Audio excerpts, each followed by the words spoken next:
আয়নাঘর গুম খুনের অভিযোগে ক্ষমা চেয়েছেন র্যাপিড অ্যাকশন ব্যাটালিয়ন বা র্যাবের মহাপরিচালক অতিরিক্ত IGP A K M Shahidur Rahman.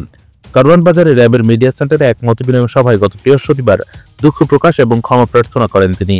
র্যাবের দ্বারা যারা নির্যাতিত অত্যাচারিত হয়েছেন এবং নারায়ণগঞ্জের ৭ খুন সহ যারা র্যাবের হত্যাকাণ্ডের শিকার হয়েছেন তাদের পরিবারের কাছে ক্ষমা চান তিনি।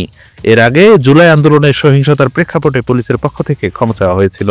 সেই আন্দোলন চলার সময় র্যাবের হেলিকপ্টার থেকেও গুলি করার অভিযোগ উঠেছিল।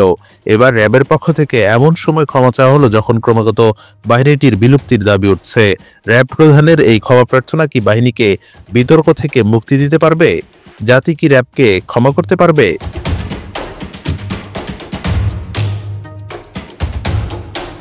কুইনাইন জ্বর সারাবে, কিন্তু কুইনাইন সারাবে কে? ম্যালেরিয়া জ্বরের ঔষধের ভয়ানক তেতো স্বাদ নিয়ে কথাসাহিত্যিক সৈয়দ মুস্তফা আলীর এই বাক্য র্যাবের ক্ষেত্রে অনেকটা সাদৃশ্যপূর্ণ বলছেন অনেকে। র্যাবকে অতীতে অনেক বিশ্লেষক ও বিরোধী নেতারা ফ্রাঙ্কেনস্টাইনের গল্পের সাথেও তুলনা করেছিলেন। মৃতদেহে প্রাণ এনে অতিমানব সৃষ্টি করে তার দানবে রূপান্তর হওয়ার গল্প ছিল ফ্রাঙ্কেনস্টাইনের। এগুলোর সঙ্গে মিল খোঁজা হচ্ছে, কারণ যখন পুলিশ আইন শৃঙ্খলা পরিস্থিতি পুরোপুরি নিয়ন্ত্রণে রাখতে পারছিল না, এমন এক পরিস্থিতিতে ২০০৪ সালে বিকল্প একটি বাহিনী হিসাবে র্যাপিড অ্যাকশন ব্যাটালিয়ন বা র্যাব কার্যক্রম শুরু করেছিল।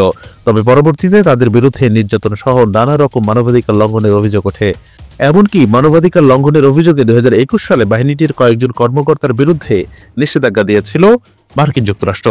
বিএনপি শাসন আমলে গঠন হওয়া সেই বাহিনীর বিলুপ্তির কথা বলছে এখন খোদ বিএনপি। দেশেতেও র্যাব মানেই একটা দানব সৃষ্টি করেছে তারা যত ধরনের গুম খুন, যত এক্সট্রা জুডিশিয়াল কিলিং বা বিচার বহির্ভূত হত্যা, অধিকাংশই এই র্যাবের মাধ্যমে হয়েছে। এমন কথা বলেছেন বিএনপির গঠিত পুলিশ প্রশাসন সংস্কার কমিটির প্রধান ও দলের স্থায়ী কমিটির সদস্য হাফিজউদ্দিন আহমদ।